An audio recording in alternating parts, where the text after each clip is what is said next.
May isang teenager sa South Africa ang pinaslang niya ang kanyang pamilya. Ang masakit nito, nagpanggap siya na walang alam sa nangyari. At agad na mapinaniwalaan ng mga otoridad at ng mga tao. Pero sa pag-imbestiga ng mga pulis, nagtataka sila. Bakit iba ang kinikilos ng teenager na ito? Na dapat sana ay nagluluksa sa mga oras na yun. Paano siya nahuli ng mga otoridad? Bago natin umpisa ang kwentuhan natin, kung bago ka pa lang sa channel na ito, isubscribe mo na yan at huwag mong kalimutan i-like ang video na ito para lagi kang updated sa JP Amazing Stories.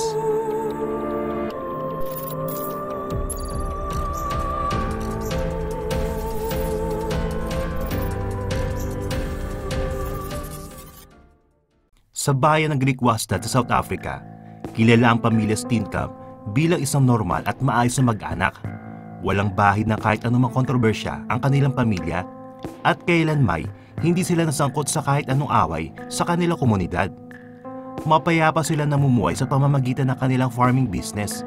Ngunit noong 2012, ang matatamis ng ngiti mula sa pamilya Steenkamp ay tuluyan na nga naglaho. April 6, 2012, habang ginugunita ng buong bayan ang Good Friday, isang sasakyan ang humarurot sa daan papunta sa police station. Sakay nito ay ang 15 years old na si Don Steenkamp, ang panganay na anak na lalaki ng Steenkamp family, kung saan ang kanyang mga damit ay nababalot ng mga bakas ng dugo. Pagdating niya sa police station, agad niyang nireport ang karumal-dumal na pagpatay sa kanyang mga magulang, pati na sa kanyang kapatid na babae. Ang bayan ng Griquastad ay may mababang crime rate kumpara sa ibang lugar sa South Africa. Kalimitan sa mga nababalita dito ay tungkol lamang sa farming at trading dispute, kung saan kilala ang bayan dahil malaking bahagi ng populasyon nito ay mayroong farming business.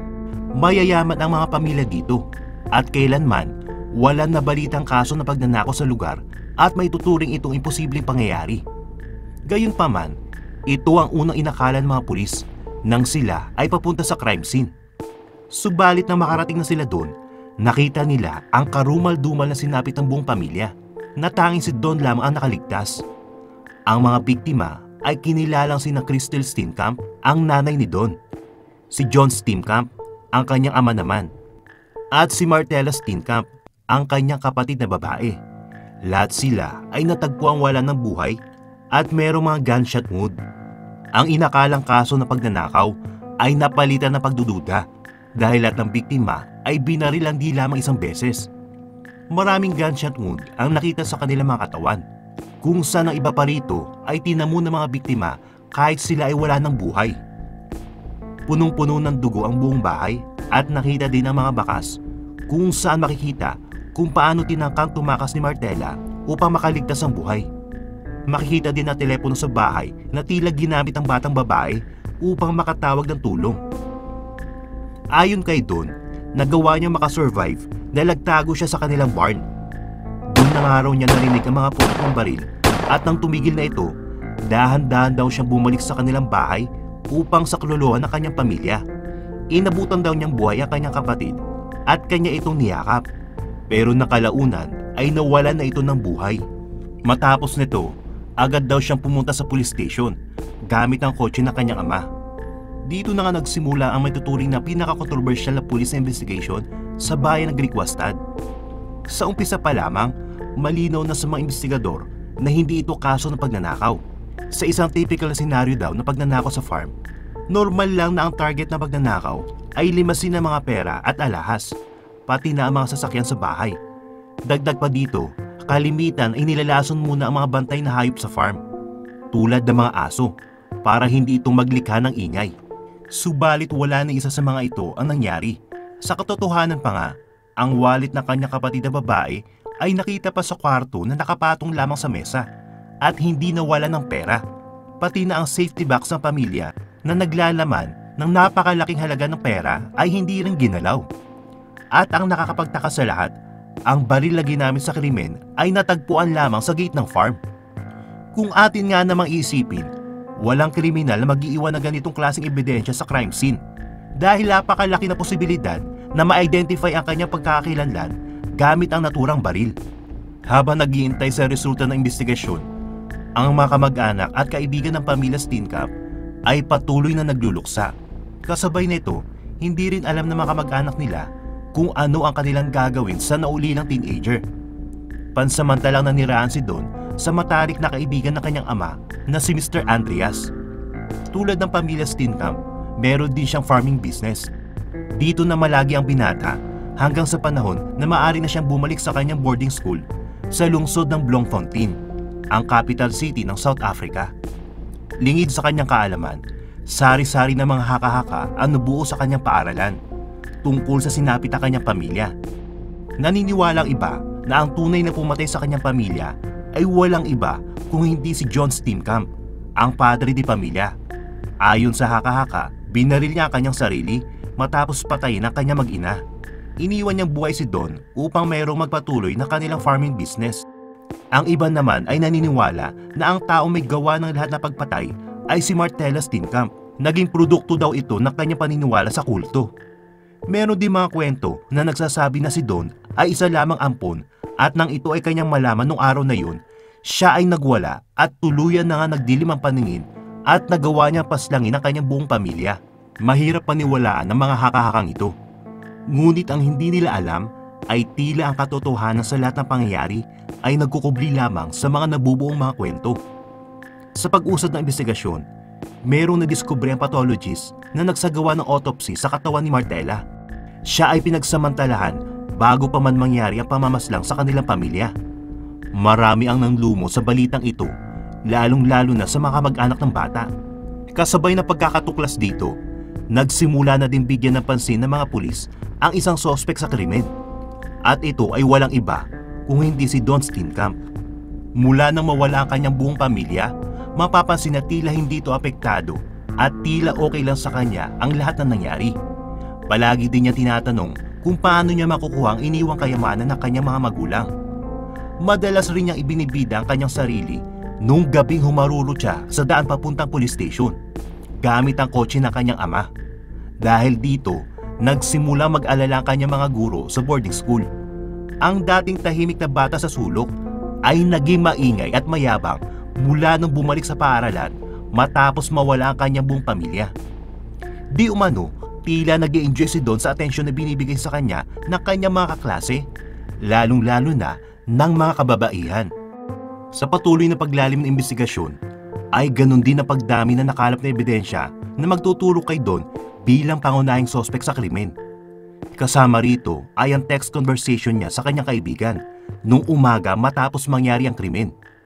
Sa conversation na ito, tinanong siya ng kanyang kaibigan kung mayroong mga sospek na na-identify ang mga investigador, na agad naman niya pinabulaanan at sinabi na siya lamang ang nag-iisang sospek sa krimen. Sinabi niya rin na walang mga fingerprints na mahanap sa crime scene at tanging kanya lamang ang makikita ng mga investigador. Ang pinaka nakakagulat dito ay nung sinabi ni Don na walang makikita ibang sospek ang mga pulis maliban sa kanya. Paano siya nakakasiguro na wala nga makikita mga sospek ang mga otoridad? Hindi ba dapat na ipanalangin niya may lumitaw na ebidensya para mapatunayan na hindi siya ang kriminal at nang sa gayon mahuli naman ang kriminal? Dahil sa mga nakalap na ebidensya, dinakip ng mga pulis si Don sa kasong pagpatay sa kanyang pamilya. Nangyari ito noong August 21, 2012 sa kanyang paaralan. Dahil nga siya ay minor de edad pa lamang noon, pinayagan siya makapag-bail at makalaya pansamantala bago magkaroon ng paglilitis kapag humantong na siya sa tamang edad. Kinupkup ulit siya ng isang kaibigan ng kanyang pamilya at sa mga panahong ito, tila nag-enjoy pa ang bata. Sumali pa ito sa mga motorsport at nakita pa nagsasanay sa horseback riding, sakay ng alagang kabayo ng kanyang kapatid na si Martella. Tila nalimutan niya na siya ay may mga pending cases na agad namang umusad pagdating niya sa tamang edad. Kahit na nakakita ang mga otoridad ng sapat na ebidensya laban kay Don, ang kanyang mga kamag-anak ay naniniwala pa rin na hindi niya kayang gawin ang krimen sa sarili niyang pamilya. Sa kabuuan na kanyang paglilitis, sinamahan siya ng kanyang lola na paulit-ulit naman nagsasabi na inosente ang kanyang apo. Ngunit sa pagtagal na paglilitis, nabigay linaw na ang lahat at inilabas sa mga pulis ang kanilang mga findings na magdidiin at magpapatibay ng kaso laban sa kanya. Lumabas din dito kung paano niya napaikot ang mga otoridad. Binansagan siyang emotionless o taong walang pakiramdam na mga journalist na nagko-cover sa Steenkamp case. Dahil dito, marami mga haka-hakang lumabas sa publiko patungkol sa mental health ni Don. Marami ang nagsasabi na siya ay isang psychopath. Marami sa mga kamag-anak at kaibigan ng pamilya ang nakakaalam na si Don Steenkamp ay isang mahigpit na ama. Ngunit wala namang cases na nagalit ito ng husto sa kanyang mga anak at nagpataw na mabibigat na parusa. Dahil hindi sapat na basihan ang mental well-being ni Don upang ma-justify ang krimen, tinignan naman ng prosecution ang mga posibleng naging motibo ng bata para gawin ang mga ito. Una, dahil sa yaman ng pamilya Steenkamp. Marami silang mga farm at livestock at sila ay namuhay na komportable na walang iniisip na problemang pinansyal. Ang estimated na mamanahin ng mga bata ay aabot sa $1 million na halaga ng salapi at ari-arian. Isa pang motibo sa kaso ay dahil siya ang sa kanyang kapatid. Minarapat niyang paslangin ang kanyang pamilya upang sila ay patahimikin at hindi kumalat ang naturang impormasyon sa pangyayaring ito. Ang dalawang paliwanag na ito ang nakikita nila posibleng motibo sa krimen. Pinarating din ni Judge Frasco Gomo na hindi siya naniniwala sa kwento ng sospek noong gabing nangyari ang krimen.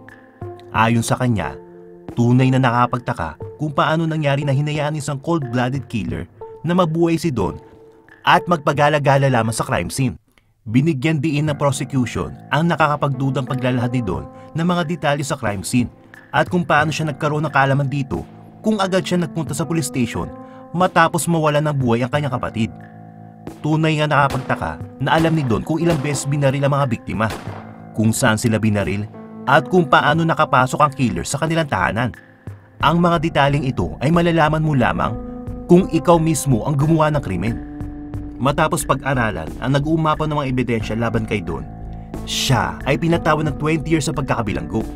Dahil sa kanyang edad, siya ay pinadala muna sa juvenile section ng Kimberly Prison, kung saan siya ay pansamantala makukulong, hanggang siya ay maging 20 years old na at pwede nang isama sa mga adult prison. Nananatiling hati ang paniniwala ng mga kamag-anak at kaibigan ng pamilya Steenkamp ukol sa kasong ito. Sinabi ng kanyang lola na kung sakali totoo nga ang lahat, ay pinapatawad niya ito at naniniwala siyang kailangan ng psychiatric help ng bata upang makapagbagong buhay paglabas niya sa kulungan. Sa tingin nyo, bakit kaya ginawa ni Don ang ganitong uri ng krimen? I-comment nyo naman sa baba ang mga sagot nyo at magkita-kita na lang ulit tayo sa next video natin. Hanggang sa muli!